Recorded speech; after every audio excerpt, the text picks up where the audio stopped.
السلام علیکم، میرا نام ہے ڈاکٹر اکبر یزدانی اور آپ دیکھ رہے ہیں میرا یوٹیوب چینل۔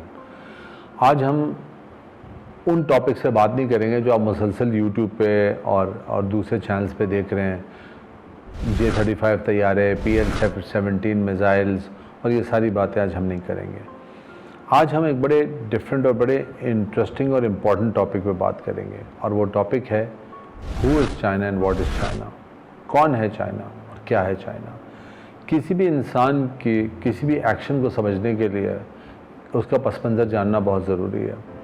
قوموں کی جو کنسٹیٹوئنسی ہے وہ انسانوں سے ہے، اور ایک نیشن سٹیٹ یا نیشنز جو ہیں وہ لوگوں سے بنتا ہے، اور اس نیشن کی تاریخ کو جاننا، اس کو سمجھنا بہت ضروری ہے کہ وہ کیوں ہے۔ چائنا کی تاریخ جیسے کہ بہت دفعہ آپ نے سنا ہوگا، تقریباً 5000 سال پرانی ہے۔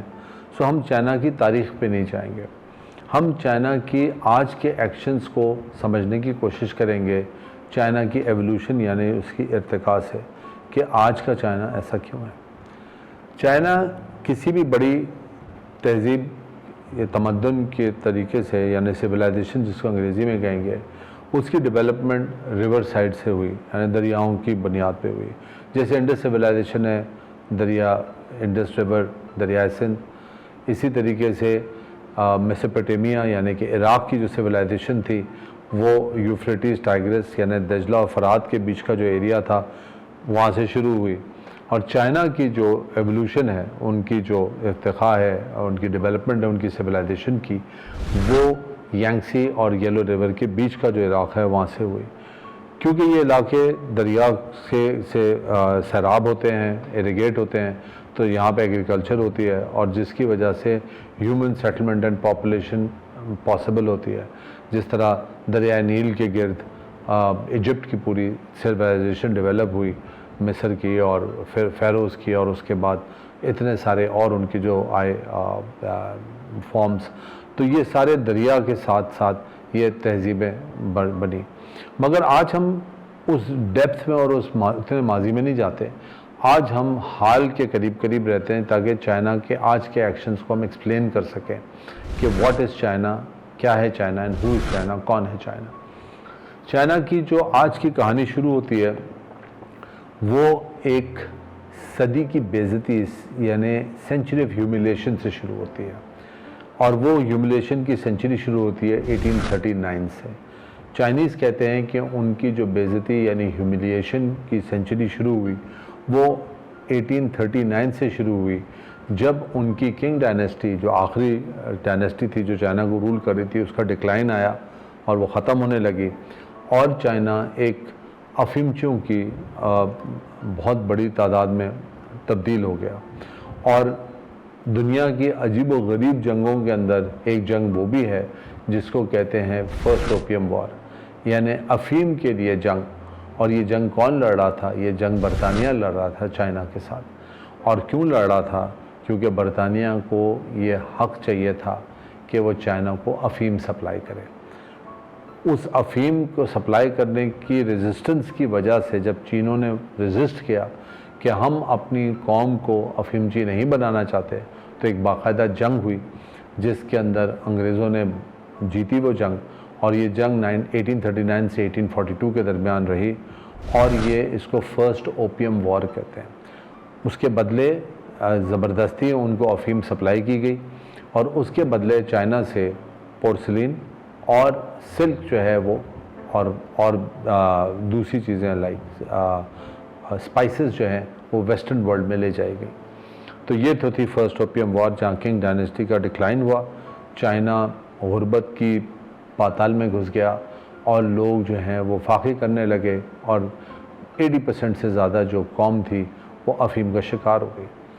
ایک دفعہ پھر چائنا نے کوشش کی اس زنجیر کو توڑنے کی، اور انہوں نے ایک سیکنڈ اوپیم وار لڑی، جس میں انہوں نے کوشش کی کہ اس ٹریڈ کو اوپیم کی روکیں اور اپنی عوام کو اس لت سے باہر نکالیں۔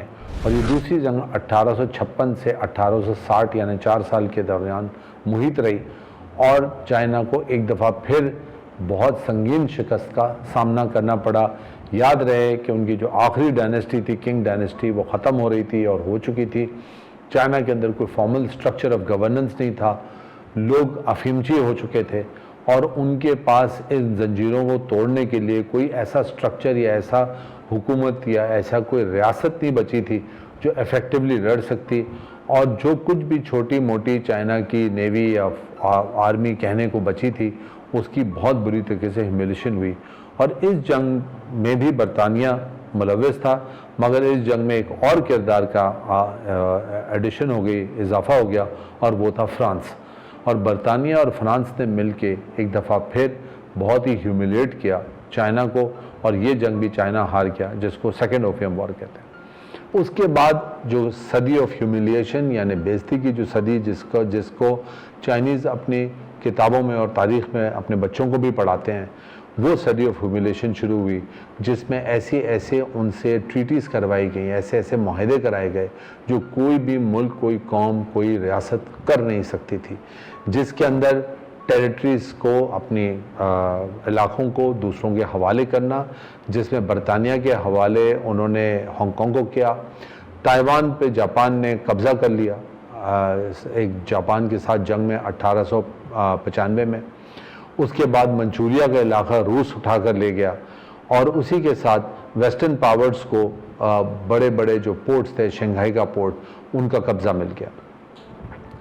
उसके बाद एक इसी सदी के दौरान एक चाइनीज़ की जापानियों के साथ जंग हुई, जो 1894 से लेके 1895 तक जारी रही, और उसके अंदर भी एक ह्यूमिलेटिंग डिफीट हुई। और जैसे मैंने आपको कहा कि ये वही सदी है जब जापान ने ज़बरदस्ती ताइवान पे कब्ज़ा कर लिया, जो कि एक आइलैंड है। और आप सुनते हैं ताइवान का पूरा एक माजरा जो आजकल चल रहा है कि किस तरह चाइना ताइवान को अपना हिस्सा बताता है और किस तरह वापस लेना चाहते हैं। थोड़ा आगे चलेंगे और आपको बताएंगे कि इसकी लीगैलिटी, इसकी असलियत है क्या। खैर, यहाँ तक के लिए ही कि 1894 और 1895 के दौरान जापान से जंग में ताइवान का जो जजीरा है वो जापान ने उस पर कब्ज़ा कर लिया। उसके अलावा एक आध दफ़ा दोबारा रेबेलियन अवाम ने करने की कोशिश की, जिसमें एक बड़ी मशहूर रेबेलियन थी जिसको बॉक्सर रेबेलियन कहते हैं, और बॉक्सर बगावत।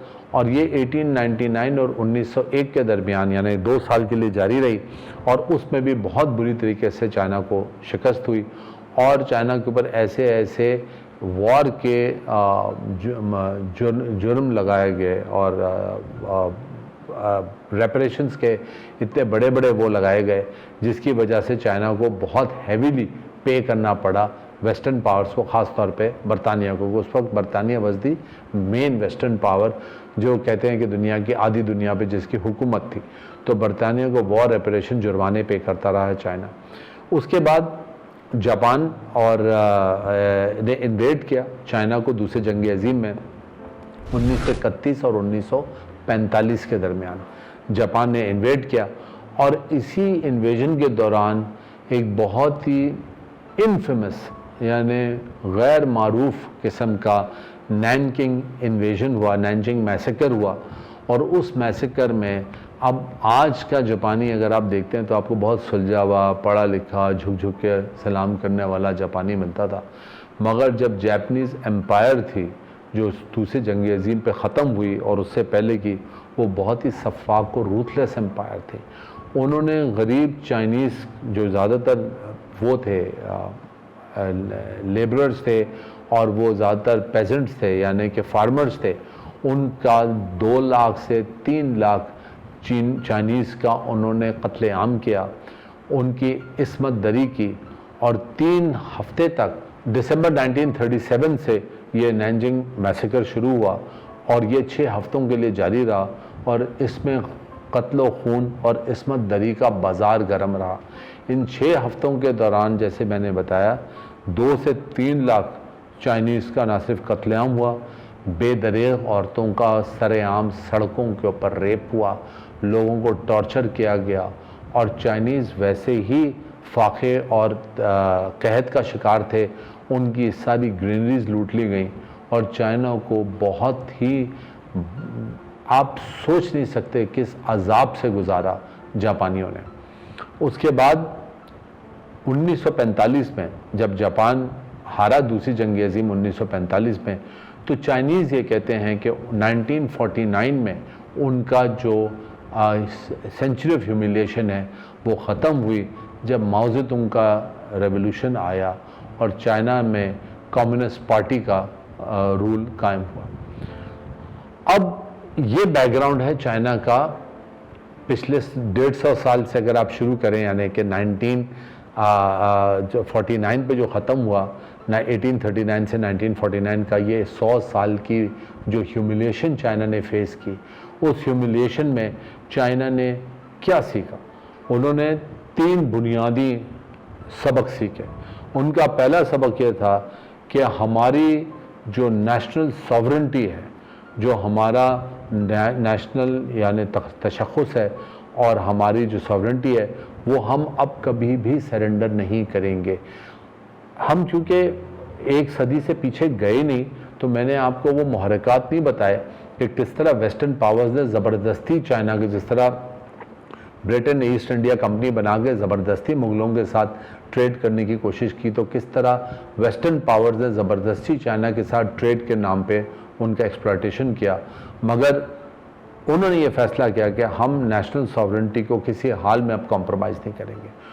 دوسرا سبق جو انہوں نے سیکھا وہ یہ تھا کہ کیونکہ ہماری ملٹری کمزور تھی، اس لیے ہم یہ 2 اوپیم وارز بھی ہارے، اس کے بعد ہمارے پر جاپان کا تسلط بھی ہوا، اس کے بعد ہمارے ساتھ اس طرح سے ناروا سلوک، تو بہت چھوٹا لفظ ہے، ہمارے ساتھ ایسے ایسے مظالم کیے گئے، تو آج کے بعد ہم کبھی بھی یہ ظلم اپنے پر نہیں ہونے دیں گے، اور اس کے لیے ہم ایک مضبوط سینٹرل فوج کا قیام کریں گے جو ہر چائنیز کی عزت، جان اور مال کی حفاظت کرے گی اور اپنی ٹیریٹوریل انٹیگریٹی کا حفاظت کرے گی۔ اور تیسرا انہوں نے کہا کہ کیونکہ ہم نے فارن پاورز کو حالانکہ ریزسٹ کیا تھا سینچری آف ہیوملیشن سے پہلے، مگر اس کے باوجود وہ ان پہ مسلط ہو گئے، تو ہم کبھی بھی کسی فارن پاور کو چائنا پر مسلط ہونے نہیں دیں گے۔ اب یہ 3 بنیادی باتیں جو اٹھی ہیں وہ سینچری آف ہیوملیشن یعنی بے عزتی کی صدی کے سبق سیکھنے کے بعد اٹھی، اور یہی 3 بنیادی چیزیں ہیں جو آج آپ کو چائنا میں نظر آتی ہیں۔ وہ تینوں چیزیں آپ کو نظر آتی ہیں کہ ہم اپنی ساورنٹی کا کمپرومائز نہیں مانتے، ہم اپنی ملٹری کو طاقتور بنائیں گے، اور ہم فارن ریزسٹنس کسی بھی فارن پاور کی یعنی کسی باہر کی قوت کی کسی بھی انٹرفیرنس کو نہیں ہونے دیں گے چائنا کے اندر۔ ہم جب آگے مزید ویڈیوز بنائیں گے، کیونکہ ایک سیریز ہے ویڈیوز کی جس پہ ہم چائنا کو سمجھنے کی کوشش کریں گے، پھر ہم بتائیں گے کہ ڈین زیاؤپنگ نے جو 1980s میں آگے چائنا کا ویژن کیسے بدلا، اس سے پہلے ماؤ زے تونگ نے کس طرح سے چائنا کو یونائٹ کیا اور کس طرح سے پاورٹی سے چائنا باہر نکلا، غربت سے باہر نکلا، ایک فاقہ کش ملک جو افیمچیوں کی ایک آماجگاہ تھی، جو میجورٹی افیمچی ہو گئے تھے، ان کو ڈرگز کی لعنت میں ڈال دیا گیا، وہ فاقے کر رہے تھے، وہ قحط کا شکار تھے، وہ کس طرح سے اس کم وقت میں یعنی ان کی آزادی سے لے کے آج تک تقریباً 75 سال سے کم کے عرصے میں دنیا کی ایک سپر پاور کیسے بن گئے اتنے کم وقت میں۔ دوسری بات یہ کہ ایک جاتے جاتے ہم چھوٹی سی آپ کو ایک بات بتا دیں کہ تائیوان کے بارے میں بہت زیادہ آپ سنتے ہیں میڈیا کے اندر شور ہنگامہ ہے، اور امریکہ بھی کہتا ہے تائیوان کے بارے میں کہ جی وہ ہم اس کو پروٹیکٹ کریں گے، اور چائنا کہتا ہے کہ ہم تائیوان کو لے لیں گے جو ہماری ٹیریٹری ہے۔ تو اس کی لیگیلٹی کو میں تھوڑا آپ کو سمجھا دوں کہ تائیوان کی لیگیلٹی کیا ہے۔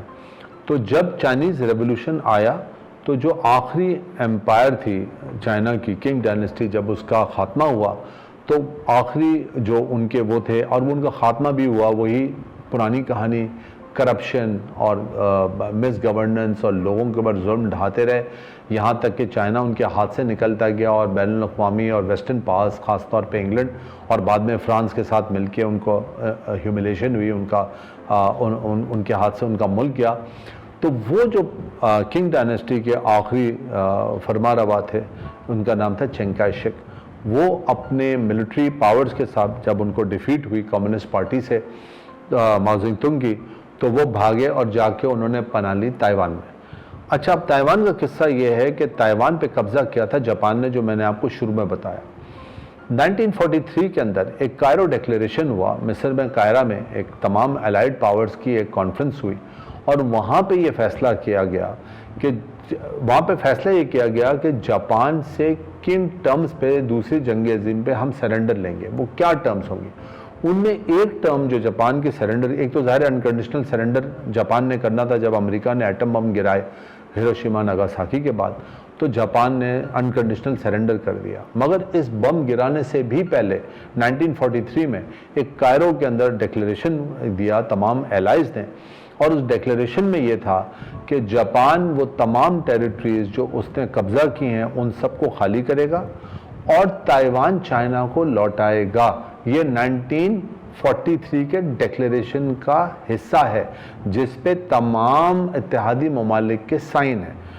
और यही डिक्लेरेशन जिसको पोस्ट डैम डिक्लेरेशन कहते हैं, इसके बाद 1945 में इसकी तजदीद भी की गई कि जापान अपनी तमाम वो टेरिटरीज जो उसने कब्ज़ा की हैं वो लौटा देगा, ख़ास तौर पे ताइवान चाइना को लौटाएगा।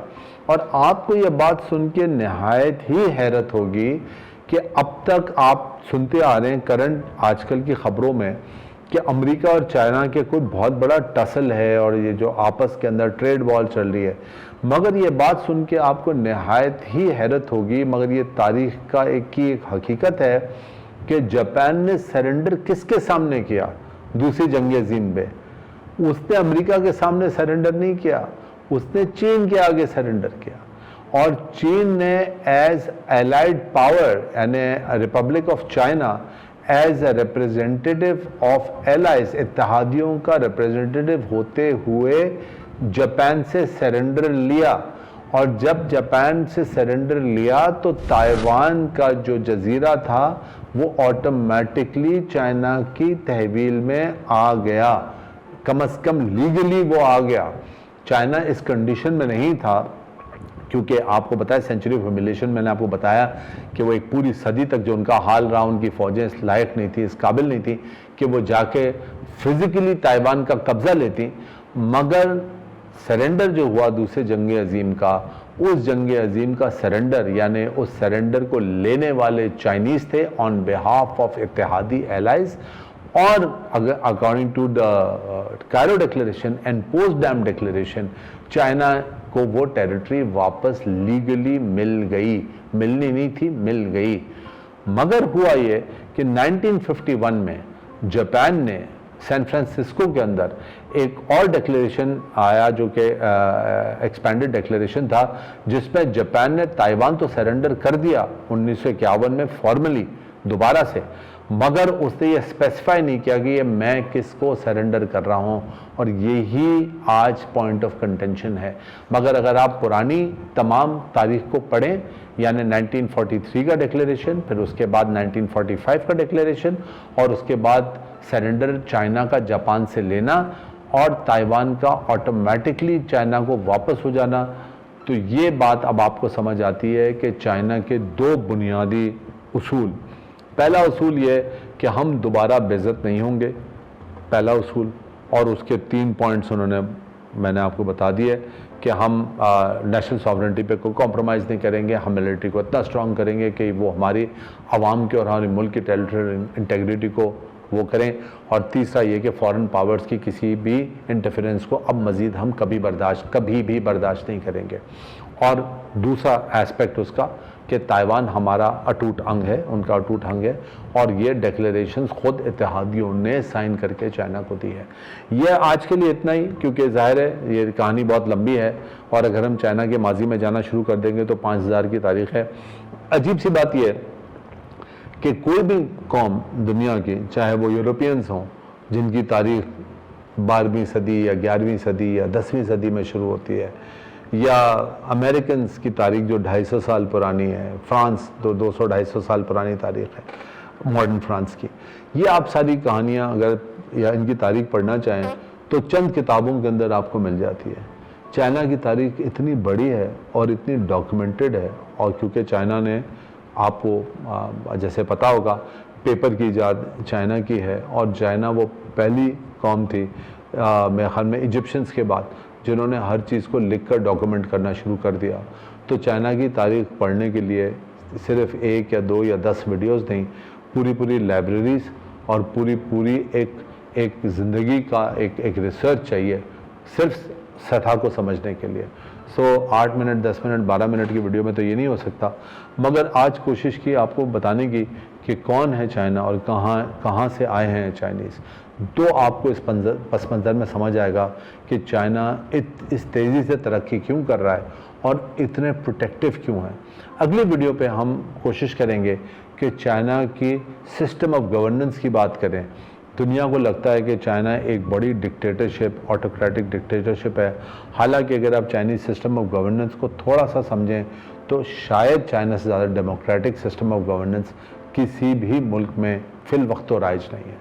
अब तक के लिए इतना ही। प्लीज़ चैनल को सब्सक्राइब करें, लाइक करें और बेल आइकन को क्लिक करें and please write your comments. And हो सके तो थोड़ी चाइनीज़ हिस्ट्री के बारे में, या सेंचुरी ऑफ ह्यूमिलेशन के बारे में ख़ुद भी थोड़ी रिसर्च करें। इट इज़ वेरी इंटरेस्टिंग और लोगों की आंखें खोलने के लिए बहुत काफ़ी है। Thank you and take care.